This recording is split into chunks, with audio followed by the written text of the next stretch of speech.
Eso, compañeros, de regreso a Gobierno de la Mañana, Gobierno de la Z101 en este jueves 7 de agosto, año 2025. Si hay algo que ha estado en la palestra y tiene que estarlo necesariamente, es el trabajo y el rendimiento del Congreso Dominicano este año, estos meses, estos días y con estos temas tan importantes. Y precisamente una de las formas de ver la importancia que ha tenido durante todos estos temas, todas estas jornadas, es ver no solamente al Congreso de la República en sus cámaras, rendir cuentas, mostrar sus cifras, sino también escuchar al propio presidente de la República y escuchar a otros poderes, pues hablar de la productividad, de la discusión, ya luego también, ¿por qué no?, sobre la parte cualitativa de esas leyes, pero sobre todo los temas importantes que se están tocando. Y para hablar de eso tenemos hoy quizás al invitado más idóneo. Nos acompaña el senador Ricardo de los Santos, que está con nosotros.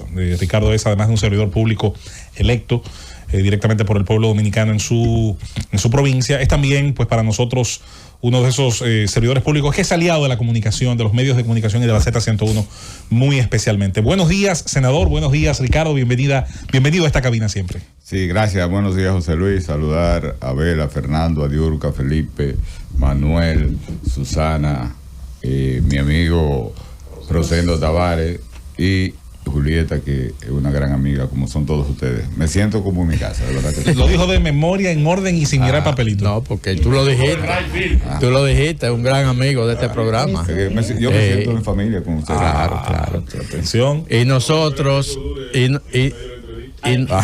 claro. Y nosotros, Ricardo, como equipo del Gobierno de la Mañana y como empresa Z101, realmente honrados de tenerle aquí para comunicarle al país, después de estas jornadas tan intensas de trabajo que se han realizado desde el Congreso. Hay que felicitar a todos los diputados, a todos los senadores, y que en las figuras, sobre todo de usted y de Alfredo Pacheco, pues se encaminaron esa gestión de las últimas semanas tan intensa para dotar al país de algunas legislaciones que eran muy esperadas, como el caso, por ejemplo, del Código Penal. Sobre el Código Penal, Ricardo, se han expresado algunas inquietudes. Por ejemplo, instituciones como la Finjus no quedó conforme, dice que ciertamente había que aprobar y que tiene avances, pero que hay aspectos del código que incluso chocan con aspectos de la Constitución y que entienden que deberían ser revisados. Dice él que la pieza legislativa contiene múltiples fallas estructurales y contradicciones jurídicas que podrían desnaturalizar el sistema penal del país. Ahora tenemos un plazo de 1 año para revisión. ¿Cuándo estaríamos iniciando la revisión para corregir estas quejas que hay sobre la aprobación del código? Sí, gracias, Rosendo. Fíjate, yo entiendo que todo lo que hace el hombre es perfectible y nosotros precisamente le dimos 1 año de vacación ley al Código Penal, porque no solo nosotros los legisladores, sino que todos los letrados, el Ministerio Público, todos los jueces tienen que conocer la nueva pieza porque trae una gran cantidad de nuevos tipos penales. Recuerden ustedes que el código que teníamos, aunque nosotros adquirimos en el 1884, pero es un código de 1811. Es decir, yo creo que sí debemos estar agradecidos a Napoleón, que como tuvo esa visión que 214 años después se esté utilizando un código que fue creado por él. Es decir, que fue muy interesante, una pieza que todos debemos estar agradecidos a ella. Pero el nuevo Código Penal trae mucha mejora. Eso de que tenga aspecto de inconstitucionalidad, bueno, habría que demostrarlo, porque nosotros si algo y hacemos siempre que tenemos un proyecto de ley, la primero que hacemos es consultar a la Constitución, para no entrar en contradicción con la misma, sabiendo que la Constitución es la ley de leyes. Ahora, ¿qué ha sucedido con el Código Penal? Y por eso nosotros quisimos darle ese año de vacación ley. El Código Penal tenía un cuarto de siglo en discusión en el Congreso Nacional, tenía más de 25 años. Entonces, en esos 25 años se iban presentando necesidades al instante y se iban creando leyes especiales que ya estaban contempladas en el proyecto original del código. Entonces, esas leyes especiales ya entraban en contradicción con el código y le puedo poner como ejemplo, nosotros hace apenas 2 años o menos de 2 años, que aprobamos una ley de abigeato. Entonces, el Código Penal hablaba del cuatrerismo. Entonces estábamos sobre legislando. Tuvimos que sacar del código toda esa estructura del cuatrerismo porque tenemos una ley de abigeato que trata todos esos temas y que condena todos esos penas. Y así sucesivamente había un sinnúmero de leyes que tuvieron que ser revisadas para nosotros actualizar el código. Ahora, de que tenemos un código muy avanzado, que tenemos un buen código y que además nosotros, que a veces critican a uno porque uno busca asesoría afuera, nosotros nos ocupamos de que los actores del sistema pues nos den su opinión. Con nosotros trabajó arduamente la Procuradora General de la República, trabajó arduamente la Defensoría Pública, trabajó arduamente también la policía, porque ustedes saben que hay una reforma policial, una gran cantidad de jueces fueron consultados, es decir, nosotros hicimos consulta a todos los niveles, porque la idea de nosotros era sacar el mejor código posible, que es el código perfecto, ¿no? La ley perfecta es difícil de conseguirla. Pero entiendo que hemos dado un paso de avance y en este año, pues nosotros, como bien decía Rosendo, a partir del 17 de agosto, porque ya el 18 vamos a decir, porque el 16 cae sábado, pero ya a partir del lunes 18 de agosto, nosotros estaremos recibiendo a toda aquel ciudadano o ciudadana que tenga algún tipo de mejora que entienda que se le puede hacer al código, nosotros lo vamos a estar mejorando, y si tenemos que preparar una ley especial para la revisión del mismo, estamos dispuestos a hacerlo, porque nosotros lo que queremos es que la República Dominicana disponga de ese código, que es el primer código penal de la República Dominicana, auténtico de la República Dominicana, lo que debe llenarnos de satisfacción a nosotros los dominicanos. Doctor, a veces la gente desconoce mucho el procedimiento de aprobación de las leyes. Algunos cuando nos dieron los fundamentos sabían que tenían 6 etapas: la iniciativa, la discusión, la sanción, la publicación, la entrada en vigencia. La gente entiende que la vacatio legis se establece en una ley como un mecanismo para revisión. Y es para conocimiento, adecuación de las instituciones, que la ciudadanía conozca, no para revisión. Se supone que esta es una ley perfecta, completa, que agotó su procedimiento legislativo conforme a la ley. Pero queda como una cosa como que la gente no entiende. Aquella vez se declaró inconstitucional el código por, vamos a decir, incumplimiento en el mecanismo de forma, después que el presidente la observó. No se mandó nuevamente a la otra Cámara y se promulgó así en virtud de la facultad que tenía el Congreso, y el Tribunal Constitucional entendió que no se agotó el procedimiento. ¿Qué usted nos puede decir sobre la necesaria lectura, sobre la obligación de que si que no pasó, fuera observado, tenía que ser conocida nuevamente en las 2 cámaras? Háblenos un poco sobre el procedimiento legislativo. Yo creo que hay necesidad de entender un poco. Sí, gracias, Susana. Precisamente lo que sucedió en aquel entonces, con las observaciones que le hizo el presidente Medina, fue que el presidente de la Cámara de Diputados conoció de las observaciones, pero no lo envió al Senado. Entonces ahí la pieza muere. Si no lo conoce ninguna de las dos, entonces sí, el mismo Congreso puede hacer la promulgación de la misma. En ese caso no. En ese caso, ahí murió el código. Entonces, ¿cuál es, para que la ciudadanía entienda del procedimiento? Por ejemplo, nosotros, si nos vamos al artículo 96 de la Constitución, dice claramente quiénes tienen iniciativa legislativa, que es el Poder Ejecutivo, los legisladores, el Poder Judicial en temas de justicia y la Junta Central Electoral en temas electorales. En la Constitución del 2010, en el artículo 97, establece la iniciativa popular, pero que para ello se necesita el 2% de la firma de los electores. Que yo entiendo que esa es una iniciativa que nunca se va a utilizar, desde mi punto de vista, porque para alguien dedicarse a recoger esa cantidad de firmas, pues busca un legislador amigo y le entrega la pieza y ese legislador pues la somete, que es lo que se ve el día a día. Entonces, ¿qué sucede? Usted deposita un proyecto de ley que ahí nosotros sancionamos leyes y resoluciones. La resolución no es más que una solicitud por escrito. Entonces, las resoluciones, si no una resolución específicamente bicameral con un tema específico, pues no tiene que ir a la otra cámara. Se sanciona en una sola cámara y eso es una solicitud por escrito. Eso es lo que es una resolución. Ahora, cuando hablamos de un proyecto de ley, ambos tienen que ser depositados en lo que es la Secretaría General Legislativa. Entonces, ahí la Secretaría General Legislativa la registra con un número. Eso debe ir a la comisión coordinadora. ¿Quiénes conforman la comisión coordinadora? El bufete directivo de ambas cámaras y los voceros. Entonces, ellos son quienes, o somos quienes decidimos cuándo lo ponemos en agenda. Cuando se pone en agenda todo proyecto de ley, entonces se envía a una comisión permanente.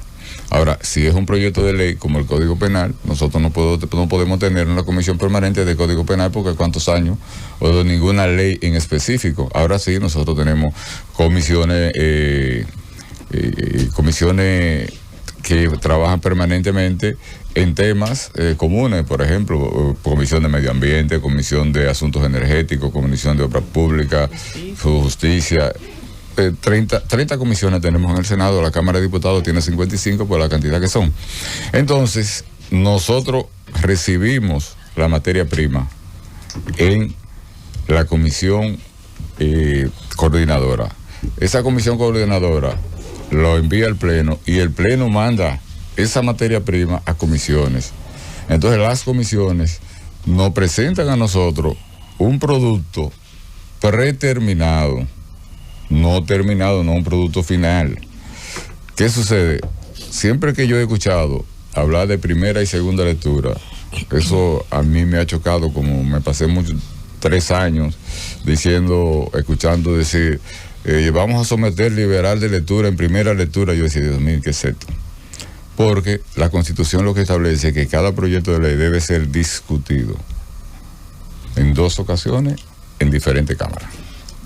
No que tiene que tener 2 lecturas.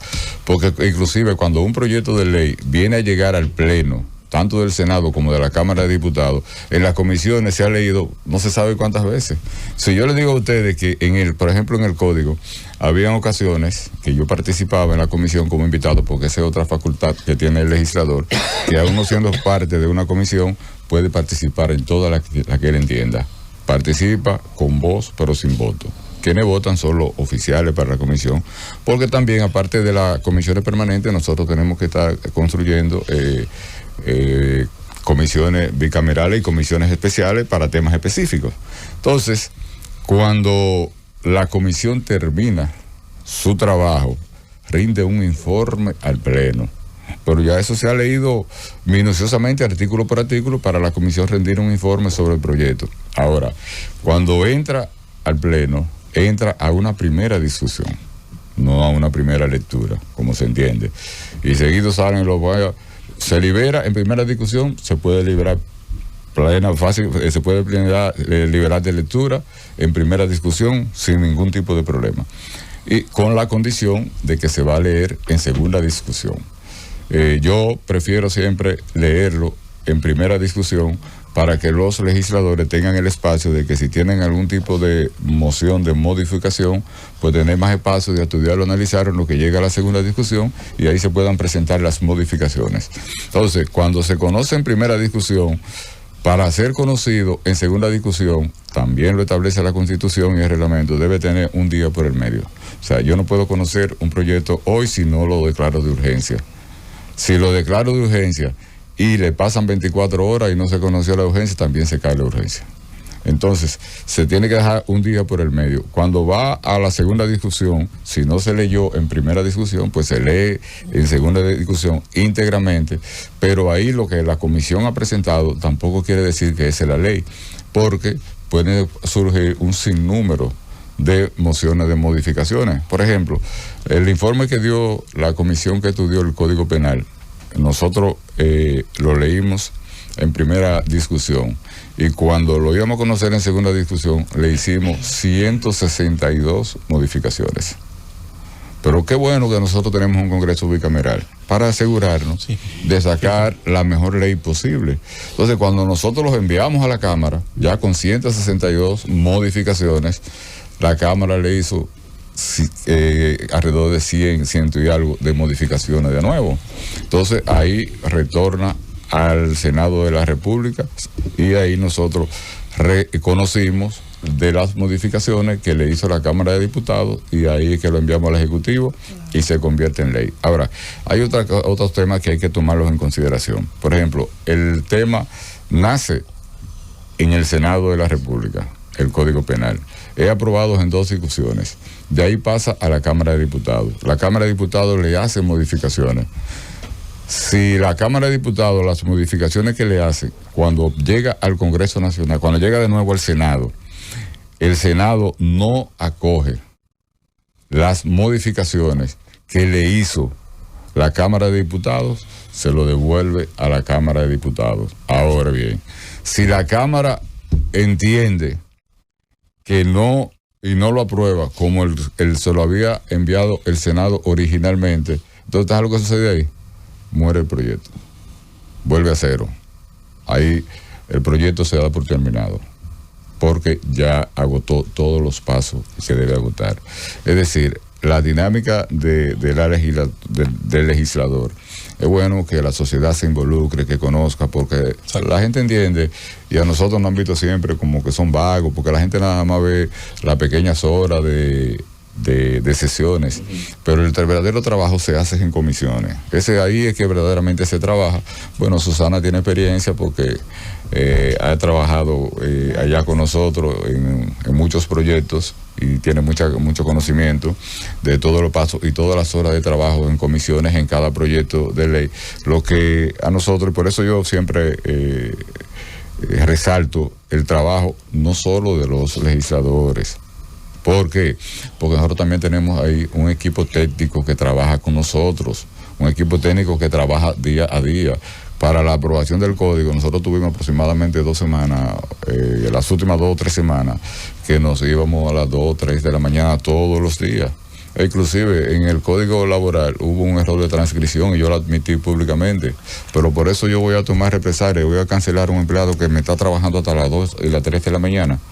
Hubo un problema de transcripción, algo se aprobó y no se transcribió, y por eso cayó el código laboral. Ahora, nueva vez, entraremos en discusión en el mismo a partir de la próxima legislatura, porque entendemos que es urgente aprobar el código laboral. Nosotros, aunque tuvimos una jornada muy productiva en este año legislativo, por primera vez yo no había escuchado nunca que en un solo año se promulgaran 60 leyes. Pero lo más importante de esto es lo siguiente, señores, que de esas 60 leyes, solo 10 eran del Poder Ejecutivo.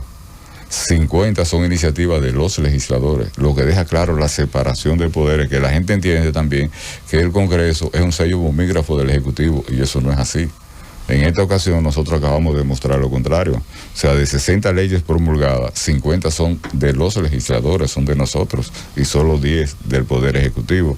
Es decir, que tenemos un Congreso productivo, pero además yo debo resaltar la armonía que hay entre la Cámara de Diputados y el Senado de la República. El presidente Pacheco y quien les habla, nosotros nos mantenemos en comunicación constante, hemos logrado crear esa sinergia. Bueno, ustedes ven que en los 2 años que yo llevo como presidente, por primera vez en la historia, la rendición de cuentas la hemos hecho en conjunto, porque somos un solo Congreso, aunque es bicameral, pero somos un solo Congreso, Cámara de Diputados y Senado de la República. Y ambos, para todo proyecto de ley, deben ser conocidos en ambas cámaras. Y por eso mantenemos esas buenas relaciones entre en mi caso, que fui diputado, yo sé lo difícil que es sacar un proyecto de ley en la Cámara de Diputados. Señores, estamos hablando de 190 miembros. O sea, yo felicito a Pacheco enormemente porque usted dirige 190 diputados y ustedes que conocen de que hay algunos que son medio traviesos, como lo hay en toda parte. Tiene un travieso ahí en el Senado. Bueno. ¿De quién tú hablas? Tiene un travieso ahí usted en el Senado. No, pero, tú sabes que a mí me gusta siempre que se den esas situaciones, porque no en todo debemos estar de acuerdo. O sea, a mí me encanta luchar con lo que es la diferencia de opiniones. A mí me gusta eso, me gusta el debate, claro, con nivel, porque no en todo tenemos que estar de acuerdo. Pues en ese caso, usted tiene un punto de vista, yo tengo el mío. Ahora, vamos a debatirlo al más alto nivel, y si tú tienes la razón, pues tú tienes la razón. Yo soy presidente del Senado, yo en una ocasión, no sé si ustedes pudieron ver en el código, yo presenté una moción y se cayó. Yo siendo el presidente, y diría, bueno, falta liderazgo. No, yo no tenía razón. Lo que yo estaba proponiendo, la mayoría entendió que no era conveniente. Entonces, como yo vi que no era conveniente, yo dije, pero bueno, ¿y por dónde pasó el problema? Entonces le hice algún arreglito a lo que yo estaba proponiendo y mandé a otro senador que lo propusiera, y ahí pasó. Bueno, presidente, yo creo que la misma sociedad reconoce que ustedes han trabajado mucho y que han logrado sacar leyes que tenían muchísimo tiempo reposando ahí en el Congreso.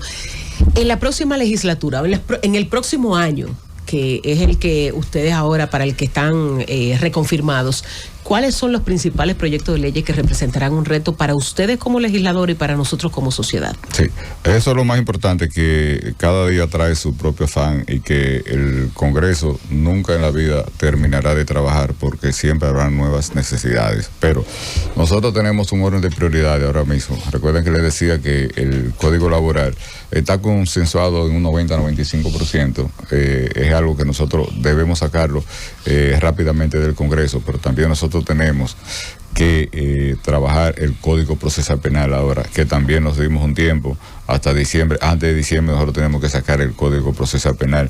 Nosotros tenemos, ¿de este diciembre? De este diciembre. Nosotros tenemos que terminar el Código Procesal Penal. Nosotros también tenemos el compromiso que la tenemos. Yo lo envié a una comisión especial, ahora lo enviamos en el Senado, la ley de agua, que tiene décadas dando vueltas en el Congreso. Ese es un desafío nuevo para nosotros también. Nosotros tenemos que trabajar con lo que es la ley de reforma a la seguridad social, que la misma tiene un mandato que debió revisarse a los 10 años, es una ley de 2001, aún no ha sido revisada, no se ha podido revisar. Es un compromiso de una ley. Nosotros también tenemos que trabajar con el Código Civil. Es decir, nosotros tenemos una gran cantidad de leyes que tenemos que actualizarla. Ahora el procesal penal es obligatorio, y nos dimos un plazo, o sea, tenemos un mandato que tenemos que terminarlo antes, hasta diciembre, la fecha tope para nosotros terminar con lo que es el Código Procesal Penal. Pero además, hay una inconstitucionalidad diferida que vence el 11 de diciembre. Perfecto. Entonces nosotros ya tenemos un plazo. Pero no sé si ustedes se dieron cuenta que nosotros en la modificación a la Constitución, nosotros nos pusimos una camisa de fuerza, los legisladores, y donde aprobamos en la reforma constitucional de que todas las leyes pendientes, fruto de la modificación de la Constitución del 2010, nos dimos 7 legislaturas para nosotros cumplir con poner al día todos esos proyectos de ley con la Constitución. Ahora mismo ustedes vieron que nosotros aprobamos un proyecto de ley que ya entiendo que va a ser promulgada, porque el Ejecutivo le hizo algunas observaciones, pero fueron aprobadas la misma, que lo establece el artículo 115 de la Constitución, que es la ley de fiscalización y control del Congreso Nacional. Es una ley muy importante. Ya nosotros, gracias a Dios, las aprobamos.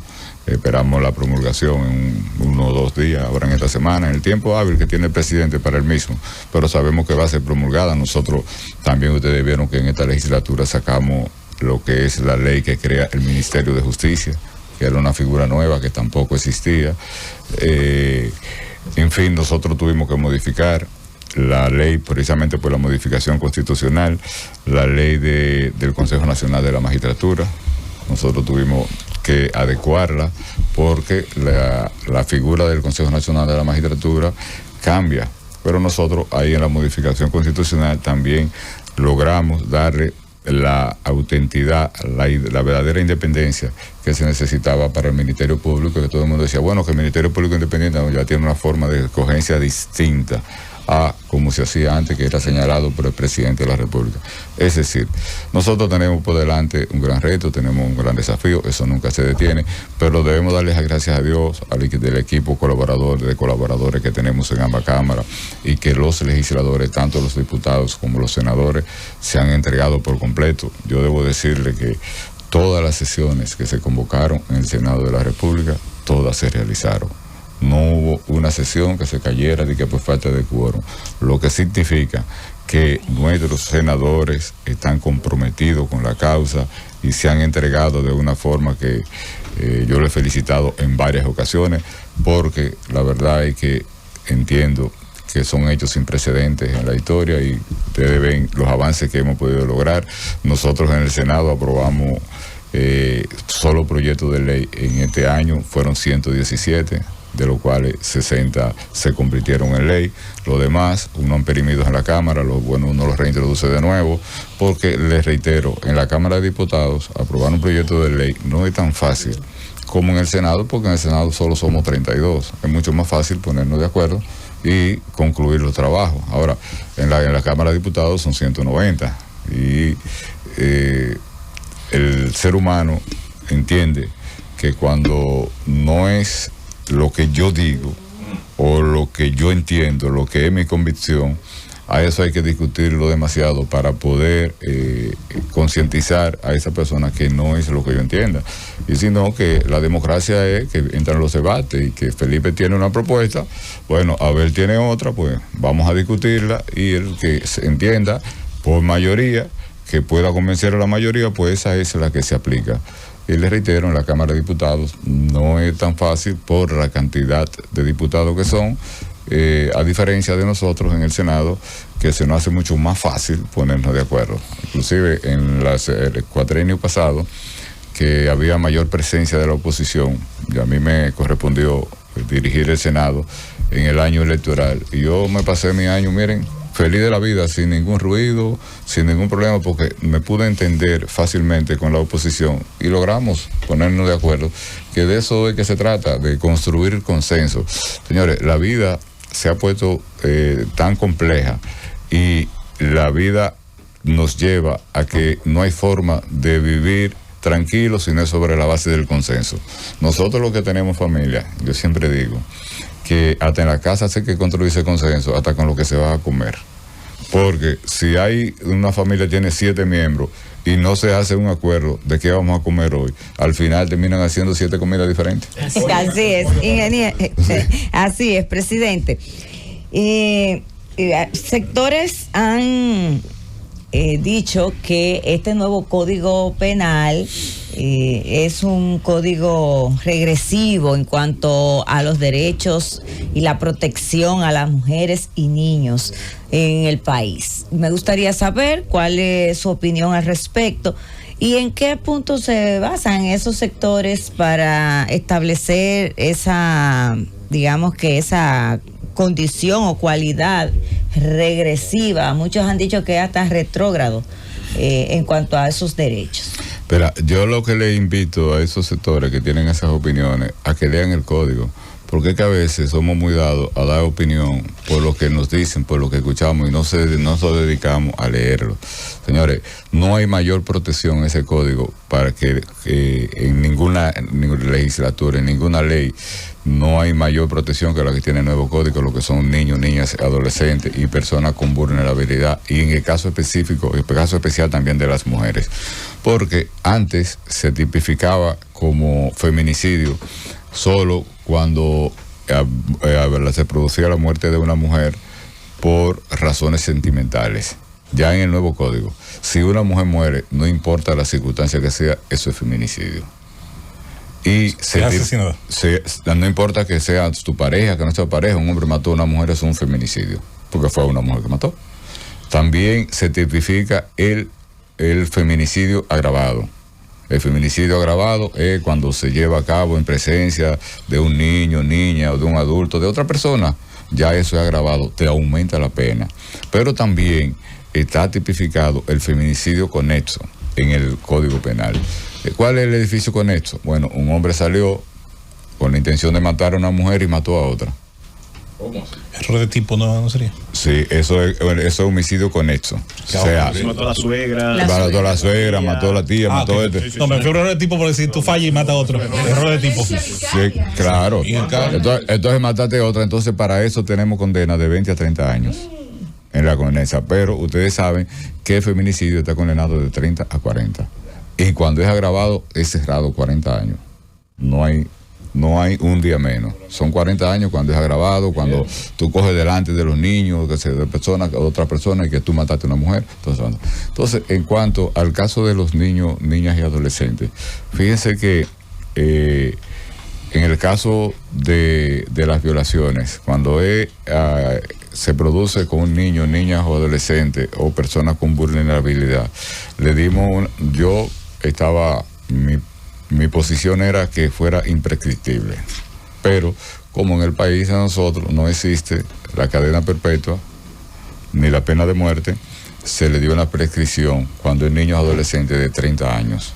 Ahora, cuando es a una mujer adulta que se viola, se le dio un tiempo de prescripción de 20 años, porque una mujer adulta es violada y si ella no quiere denunciar, si en 20 años no lo denuncia, no tiene la intención de hacerlo. Ahora, cuando es niño, niñas o adolescente, pues nosotros le dimos una prescripción de 30 años. ¿Cuándo? Pero contado a partir de que es mayor de edad. A partir del hecho. A partir del hecho 30 años. Pero ya, por la edad que tenga, por poca edad que tenga, va a tener mucho más de 30 años. Entonces estamos hablando que si tiene 17 años. 17 años, a los 47 prescribe. O 5. Ahora si tiene 5, entonces 35, ya prescribe. Son 35. 35 años. O sea, porque miren una cosa. ¿Y qué pasó ahí? ¿Por qué no se logró entonces que no prescribiera? La imprescriptibilidad, precisamente para no entrar en un tema de inconstitucionalidad, porque como en la Constitución nuestra no existe la cadena perpetua, no existe la pena de muerte, o sea, tú tipificar algo sin un límite, tú estarías violando la Constitución. Bueno. Y nosotros por eso se tomó cosas. Yo les reitero. Hay una doctrina de que no sea mayor la prescriptibilidad a la pena. Me parece allá al camarada que le gusta eso. No, don Ricardo, primero yo quiero saludar la iniciativa del Congreso de separar del código el debate de las 3 causales. Eso que fue inteligente, eso consumió mucho el debate alrededor del código. Necesitábamos un código moderno, adaptado a estos tipos de crímenes de alta tecnología. Y la pregunta es la siguiente: de la Constitución del año 2010 estableció una serie de leyes que y ni la cumplió el partido de gobierno, en este caso el PLD, que en ese momento dirigía y tenía el control, y hasta ahora todavía hacen falta una serie de leyes. Por ejemplo, el tema del referéndum con un mecanismo de consulta popular para temas tan delicados y tan sensibles como es el tema del aborto, el tema de las 3 causales. ¿Cuándo va a iniciarse la discusión de la ley de referéndum en la República Dominicana, que está consagrada en la Constitución del año 2010? Así es, esa es una de las deudas que nosotros tenemos, la que es la ley de referéndum. Ahora bien, ¿qué tiene esa ley y por qué nosotros no la trabajamos antes de modificar la Constitución?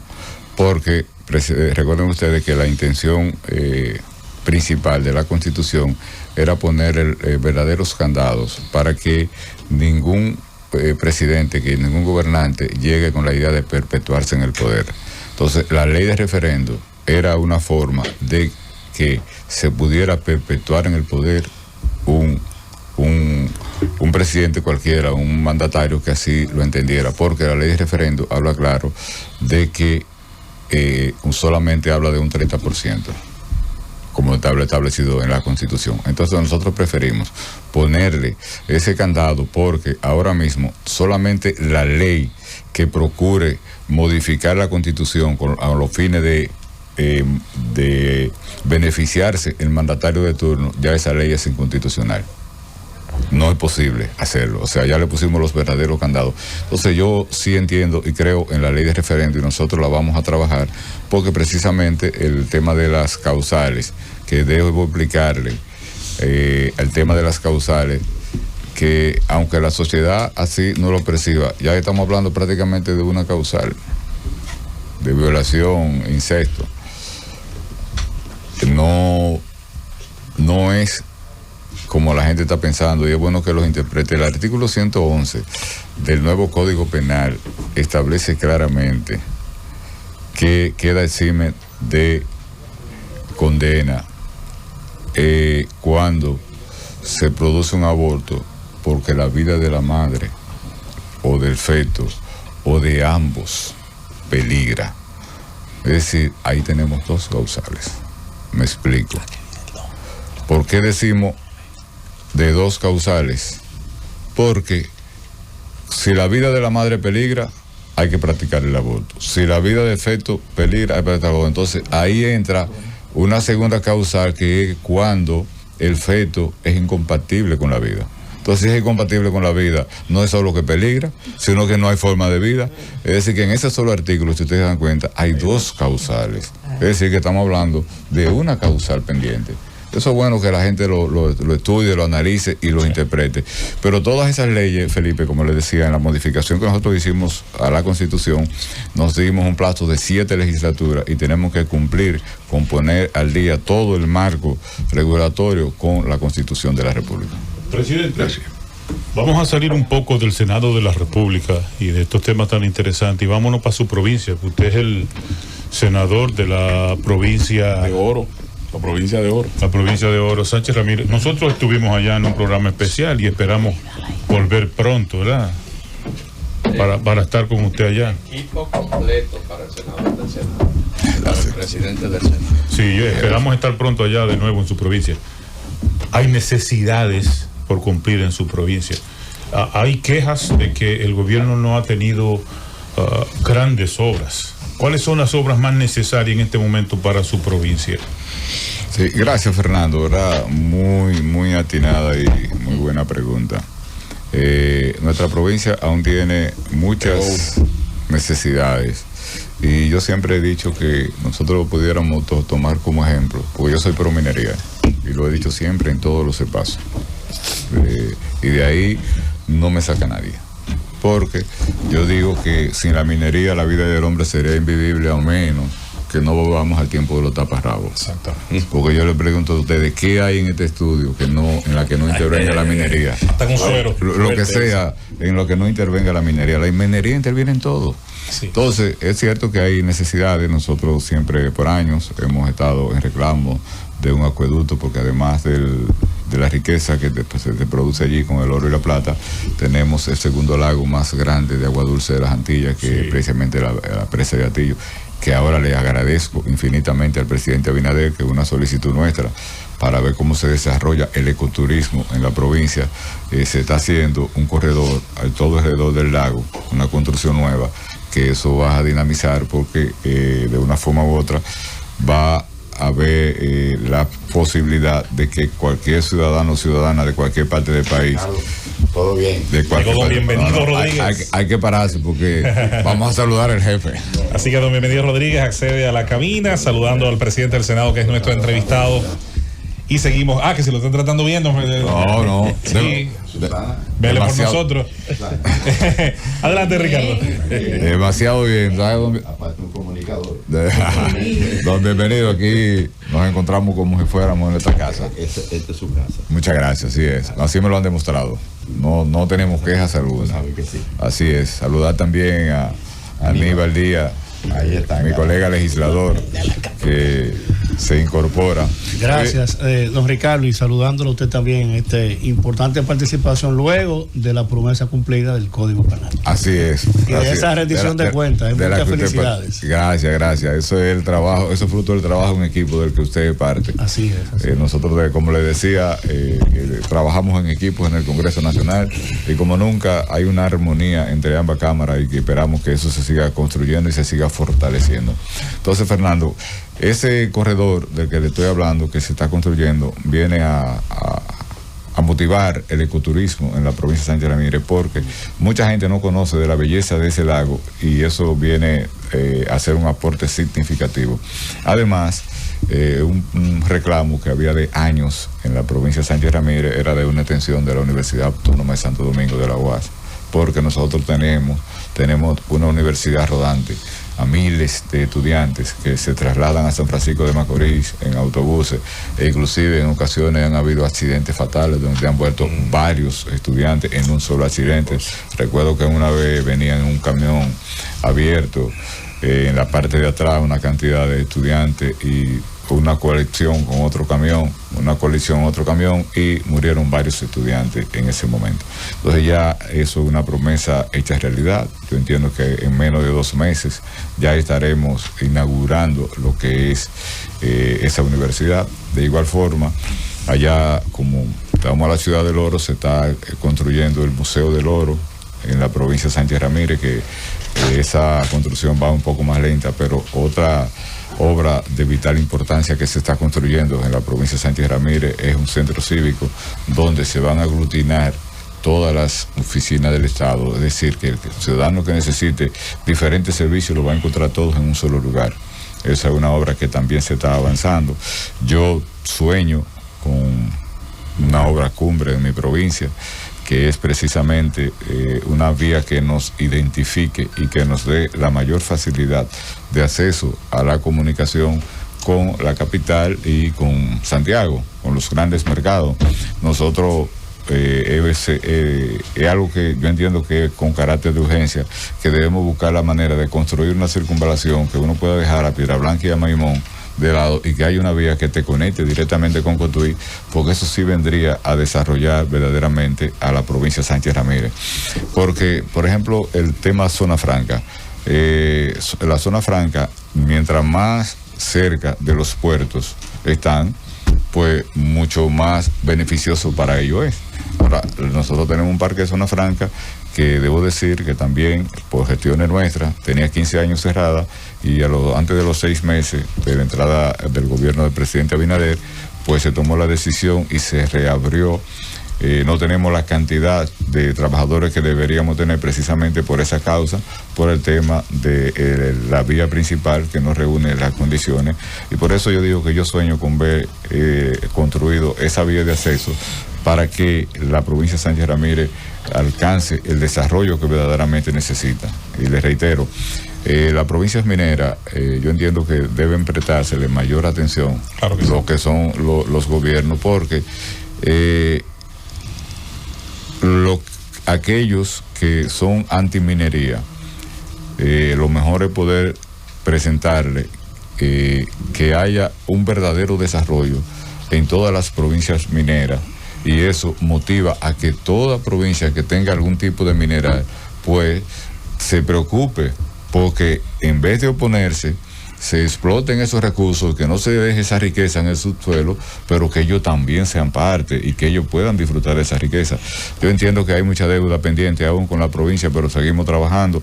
Tengo que reconocerle al presidente Abinader que, como establece la ley 6400 en su artículo 117, párrafo segundo, que donde se esté llevando a cabo la explotación minera de un recurso natural no renovable, el 5% de los beneficios netos corresponde al o los municipios donde se esté llevando a cabo dicha explotación. Yo debo reconocerle también al presidente Abinader que cuando nosotros llegamos, lo que se recibían era 200 millones de pesos al año, y ya del 2020 para acá, pues Luis Abinader no solo preocupado, no se ha cumplido en la totalidad con lo que es el 5%, pero estamos recibiendo 450 millones, es decir, un aumento de un 125%. De igual manera, también yo tengo que reconocerle al presidente Abinader que nuestra universidad, que fue una universidad construida con el 5% de cuando era Rosario Dominicana, se llamaba ITECO, ahora UTECO, mediante la ley 136-14, pues pasó a ser una universidad estatal, tenía de presupuesto 109 millones de pesos, nosotros hemos conseguido 70 millones de pesos más de presupuesto, es decir, tiene 179 en este gobierno. Hemos ido logrando avances, claro, yo siempre quiero más, y mucho, y más cuando se habla de mi provincia. Pero todo en la vida es un proceso. Don Ricardo, yo reconozco que he sido un crítico constante del Congreso y quiero decírselo así, cara a cara, frente a frente, con el mismo Pacheco también lo digo. Y no es una crítica dirigida a sus presidentes o quienes estén al frente de sus órganos, pero sí entiendo que se han reivindicado con la aprobación del Código Penal, pero hay muchos retos todavía pendientes, como la Ley de Participación Ciudadana, plebiscito y referendo, el Código Procesal Penal, la 1015 especialmente, que fue declarada inconstitucional con una inconstitucionalidad diferida, que si llegan a diciembre se vuelve a la ley de 2002.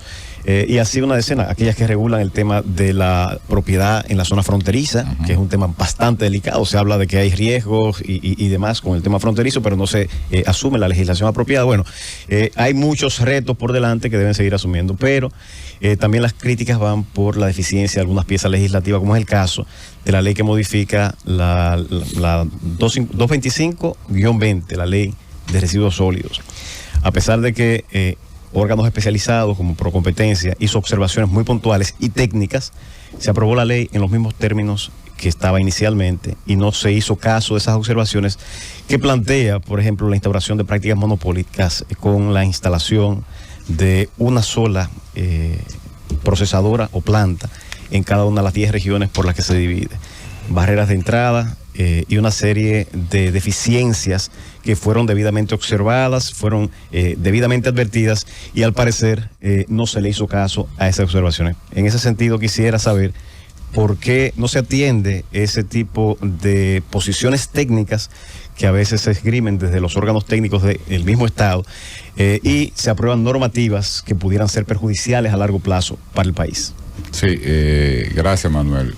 Fíjate, cuando hablamos de la ley de residuos sólidos, tal y como tú lo expresas, que se está hablando, ustedes recuerden que nosotros aprobamos la ley de regiones únicas.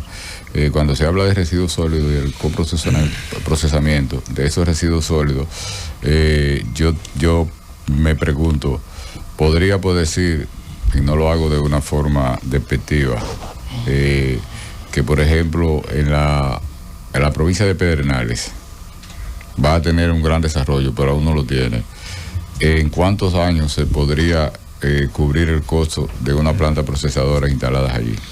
Y por eso se estableció en la ley de que una distancia de 60 kilómetros mínimo entre una y otra para buscar, pero también se plantea en la ley lo que es que el Gran Santo Domingo, la provincia de Santo Domingo, puedan haber varias por la cantidad de residuos sólidos que se manejan. Ahora, de que la ley necesite de ajuste de cualquier forma, por eso ustedes han visto que esa ley no ha sido promulgada, porque el presidente de inmediato dijo que iba a ser observada. Entonces, lo que estamos es en la disposición, el Congreso, de sentarnos con todos los actores y los arreglos que... Pero la pregunta, don Ricardo, es ¿por qué si se le hacen los comentarios y las críticas a los órganos técnicos no lo atienden, no se le pone atención? Y eso es lo que a veces genera cierta suspicacia. Bueno, pero para eso, por eso es lo que te digo. Mira, nosotros las aprobamos en unas condiciones en el Senado, la Cámara le hizo varias modificaciones, ya entendíamos que se habían puesto de acuerdo todos los sectores, al final nos dimos cuenta que no. Entonces la ley aún no ha sido promulgada y puede ser observada y puede ser modificada e inclusive hasta en la totalidad de sus artículos. Y para eso es que somos un Congreso abierto y que vivimos en un Estado democrático y de derecho. Don Ricardo, hay un proyecto de ley que fue muy controversial en la recién pasada legislatura. Modificación a la ley de expresión y difusión del pensamiento, hasta se le puso un mote, se creó un frente contra ella. Finalmente sería conocido ahora, que quisiera saber qué puede esperar la sociedad dominicana de ese proyecto ahora y de también otro controversial e importante que es la reforma a la seguridad social. Sí, fíjate, nosotros con la ley de expresión y libertad de pensamiento, nosotros la tenemos en una comisión especial, es una ley que no es verdad que viene a prohibirle a nadie de que se pueda expresar. Ahora, tenemos que buscar, señores, hay que buscar una solución ya a que cualquiera coge un teléfono, ya comunicador es todo el que tiene un teléfono. Y entonces viene y te habla despectivamente de cualquier persona, lo que quiera, dice lo que le llegue a su mente y no tiene ninguna consecuencia. Eso hay que poner un límite, eso no puede seguir así. Cosas que no se ven en los medios tradicionales. O sea, en los medios tradicionales hay puntos encontrados, pero siempre se tratan con respeto. Ahora, tú estás ladroneando a una persona sin tú tener las pruebas, tú estás haciendo un daño a una familia, no es a una persona. porque esa persona tiene hijos, tiene esposa, tiene hermanos, es a toda una familia que tú le estás haciendo daño, y nosotros, yo entiendo que debemos ponerles un freno a eso no puede seguir así, como nosotros íbamos en las condiciones que íbamos, y no sé si ustedes han notado de que eso ha bajado un poco. Esa ley la estamos trabajando y viene drástica. Eso no quiere decir que se le vaya a poner ninguna censura a todos ustedes, a todos los que profesionalmente ejercen el derecho de hacer uso de la palabra, de tener un micrófono, de tener toda una audiencia, todo un país que le escucha, pero que hacerlo dentro del marco de respeto, que es lo que nosotros entendemos que se debe hacer. Es decir, es una ley que se está trabajando, nosotros entendemos que en esta legislatura le daremos salida, llegó con la legislatura bien avanzada, y con todas esas leyes que nosotros tenemos pendientes, pues, qué decirte, nosotros tenemos el gran compromiso, y les reitero, fuimos los legisladores que nos pusimos esa camisa de fuerza y nos dimos 7 legislaturas para poner todo el marco regulatorio, todo el marco legal acorde con la Constitución del 2010. Es una camisa de fuerza que nos la pusimos nosotros, y si nosotros mismos nos la pusimos porque sabemos que estamos en capacidad de lograrlo, y hemos ido avanzando, porque son muchas las leyes que nosotros hemos ido adecuando, porque hay muchas leyes que es la modificación de 1, 2, 3 artículos, o sea, que no es la ley completa, pero sí que entra en contradicción con la Constitución y tenemos nosotros que actualizarla. Bueno, don Ricardo, lo decía ayer, fue el acto de presentación de la rendición de cuentas conjuntas, con una versión que de alguna manera también revela la buena relación que hay en este momento entre el Senado de la República y la Cámara de Diputados, un acto muy bonito, y un acto además que de alguna manera fortalece la propia institucionalidad, porque se hace en el mismo Congreso, en el mismo salón de la Asamblea Nacional, y un acto modesto, un acto muy bonito pero modesto, sin duda que también tiene su lectura institucional, todo lo que implica el protocolo de ese acto. Ayer estuvo la vicepresidenta de la República acompañándolos a usted y al presidente de la Cámara, Alfredo Pacheco, en la exposición. Usted hizo un relato de diferentes ejes, hicieron una presentación bastante diferenciada este año, con ejes particulares y cada uno de ellos. Me gustaría a nivel de esbozo, ¿cuál usted entiende que fueron los aspectos más trascendentes, digamos, en el marco de la institucionalidad, del fortalecimiento de la propia relación del Congreso con la sociedad, lo que usted entiende que sería como esa bandera? Y además felicitarlo por su ratificación. Aquí lo habíamos hecho ya casi todos, o todo lo habíamos hecho sin usted estar presente. Y habíamos inclusive dicho un poco más, que esa última parte no la vamos a repetir para no herir otras susceptibilidades. Todos nos arriesgamos. Felicidades. Habíamos dicho. No la jugamos. Gracias. No la jugamos, corrimos el riesgo. Que recuerdo, aquí todos lo sabemos, pero para el público que lo escucha, Ricardo de los Santos fue diputado, y de ahí tiene mucho que ver el que no ande hoy tropezándose con la labor legislativa, y que vea, de hecho, hay 9 senadores hoy que fueron diputados también, que en algún momento compartieron con Ricardo como colega diputado. Y yo quiero dejar en el tintero, Susana, que aquí hay, y me refiero a Susana por el tema de los procesos, de la idoneidad de los políticos. Don Bienvenido, siendo nosotros director de Espacio Público y haciendo la recuperación del monumento a Fray Antón de Montesinos, la obra más icónica que hay en ese litoral del Malecón, teníamos la recuperación de la playa, y el tranque llegó cuando había que sacar los camiones que estaban en la playa, que tenían 25 años parqueándose ahí. David llama a su amigo Ricardo de los Santos, y Ricardo le dice, no, pues mándame una comisión que nos vamos a poner de acuerdo. También reconozco ahí a Víctor Gómez Casanova, que era el director de Autoridad Portuaria, que estuvo en esa comisión, y Viviana Ribeiro. Ricardo de los Santos, siendo en ese momento diputado, pero también siendo el presidente de esa asociación, se puso de acuerdo con la institucionalidad, y en 36 horas sacó todos los camiones que tenían 25 años ahí, dio su palabra, y en 36 horas Ricardo de los Santos sacó los camiones de allí. No fue la alcaldía, lo sacó Ricardo, y ya luego nosotros saneamos todo el proceso. Quiero dejar eso siempre sentado, porque es una muestra es una muestra de que la gente, cuando tiene compromiso con el país, está más allá que los intereses que representan los gremios, como es el caso de Ricardo, que por eso desde siempre tiene el respeto de todos nosotros y del país que lo observó. Sí, muchas gracias, Aníbal, por reconocer esa acción de ese momento, que era una decisión un poco fuerte de tomar, pero yo me reuní con los camioneros y le di a entender que siempre el interés general debe estar por encima del interés particular y que el país está primero. Y gracias a Dios estuviera ahí hoy y ver cómo el remozamiento que se hizo, o sea, es algo totalmente diferente a lo que había. Entonces nosotros teníamos el compromiso de contribuir con ello. En cuanto a la rendición de cuentas, Aníbal, de los temas más relevantes que nosotros podemos destacar es precisamente la productividad que tuvimos en este año, tanto en la Cámara de Diputados como en el Senado de la República, porque somos un Congreso bicameral, pero ninguna ley la puede aprobar ninguna de las dos cámaras, o sea que tiene que pasar obligatoriamente por ambas cámaras en 2 discusiones.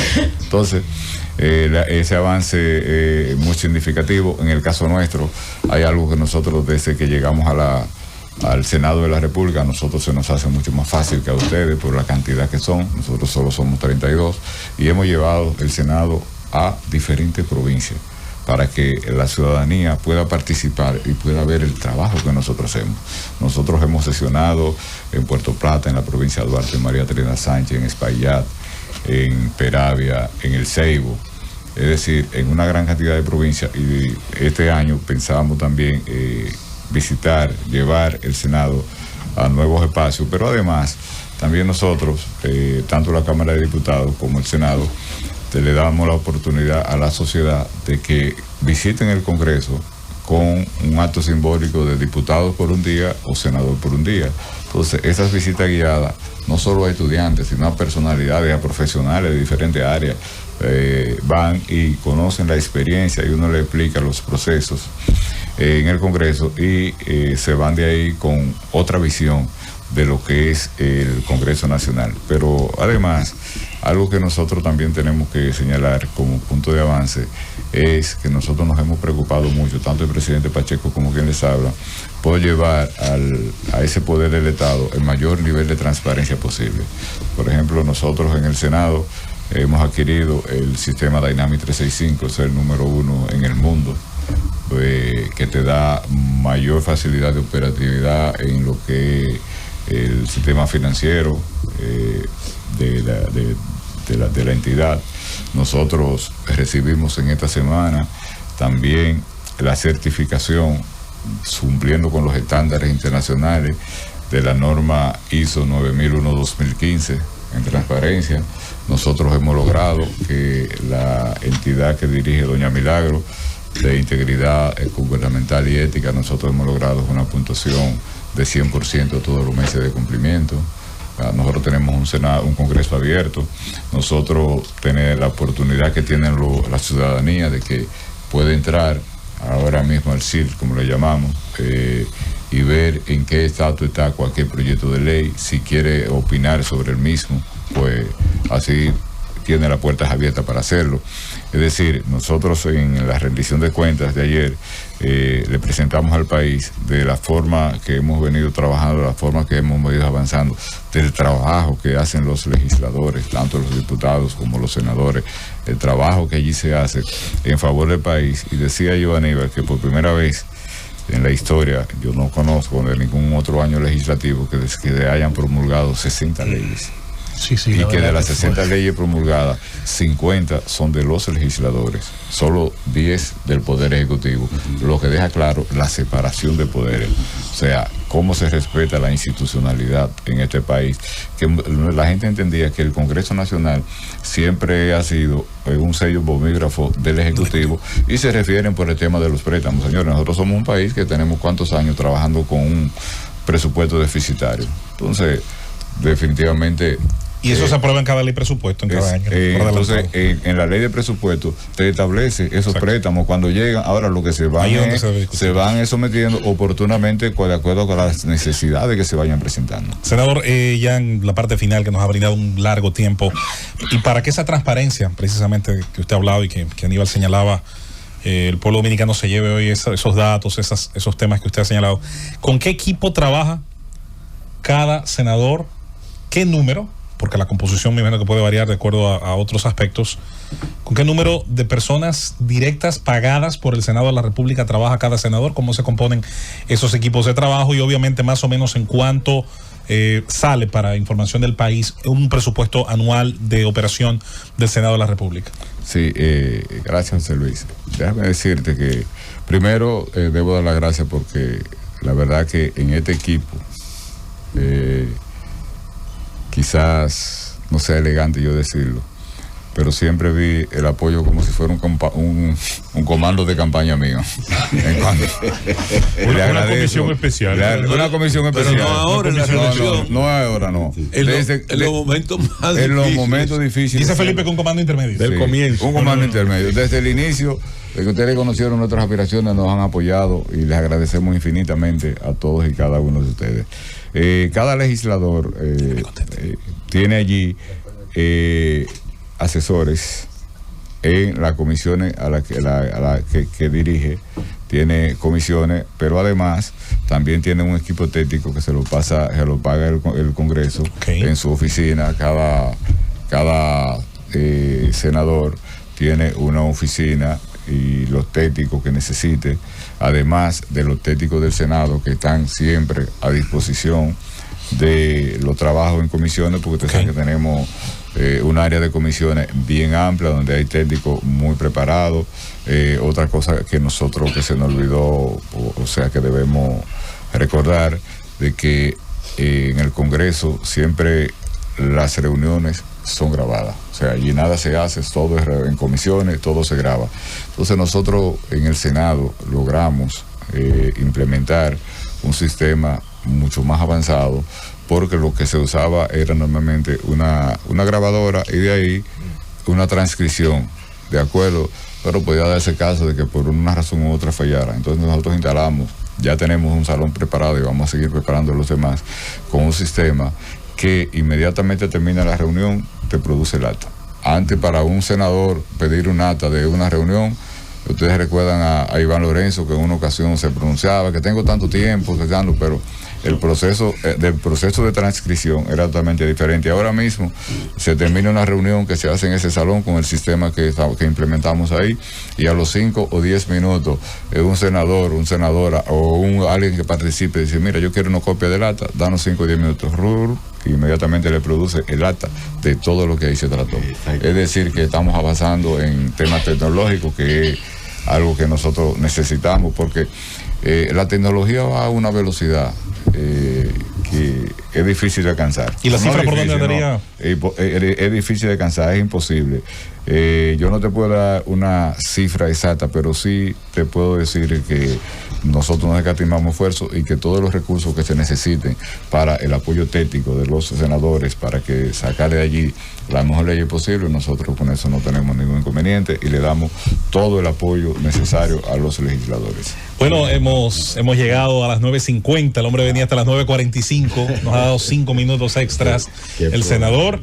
José, ¿usted iba a señalar algo antes de que se marchara? Sí, yo no quería dejar marchar al senador, porque él tiene otra condición que Aníbal la trajo a colación, muy importante. A mucha gente se le ha olvidado, por la condición de legislador, el éxito político que ha tenido, la condición de presidente de Fenatrado de Ricardo de los Santos. Ricardo de los Santos. Entonces, hay un tema en debate, Ricardo, muy importante en el país, y es la situación del transporte y resolver la situación del transporte. ¿Desde Fenatrado hay alguna propuesta para contribuir a esa solución? Sí, nosotros en Fenatrado siempre nos hemos preocupado y entendemos que uno de los problemas más graves que tiene el país es precisamente la mortalidad por accidentes de tránsito. Nosotros vivimos trabajando, tenemos instalada en nuestras instalaciones, cubiertas 100% por nosotros, tenemos una escuela en nuestras edificaciones de conductores de vehículos pesados, donde estamos acompañados por el Infotet y por el Intran, preocupados porque la verdad es que hay que buscar una solución. Es un problema muy grave que tiene nuestro país. El crecimiento acelerado que lleva nuestro país, la verdad que no nos preparamos para ellos. Hoy nosotros tenemos, bueno, el entaponamiento en Gran Santo Domingo, yo digo lo siguiente, señores, donde había una casa, un solar que tenía una casa, que tenía una familia con 2 vehículos, hoy tú tienes una torre con 60, 70, 80 apartamentos, y tú le das a 2 vehículos por cada apartamento, a cuánto ha subido el parque vehicular, y las calles siguen siendo la misma. Por suerte, la construcción de metro, del transporte colectivo, que tenemos que seguir buscando la forma de que el transporte colectivo, de seguirlo reforzando, porque es lo que verdaderamente nos puede ayudar, más las alternativas que se están creando con un nuevo metro, que nuevo teleférico, en fin. Ahora hay una situación que nosotros debemos aplaudírsela al gobierno, y es precisamente el transporte escolar. Eso es algo innovador. Esos niños a los campos que tenían que a veces salir camiones, en caminos, motores y eso, ya eso se ha ido eliminando. Es decir, que estamos avanzando. No tenemos el país que todos queremos, pero la verdad es que nosotros somos un referente en la región. Rosendo cree que es tigre. ¿Sabes por qué él preguntó eso? Pues él dijo en estos días que él va a volver a su oficio de camionero. Ahí lo esperamos, Rosendo. Yo creo que se la sabe toda. El senador Ricardo de los Santos, presidente del Senado de la República Dominicana, y como muy bien pienso dijo don Bienvenido, es un político que también tiene muy buenas dotes de comunicador. Me escribió una señora que quiere que usted le grabe un CD de boleros por la voz que usted tiene. ¿Verdad? Sí. Don Ricardo, gracias por estar con nosotros.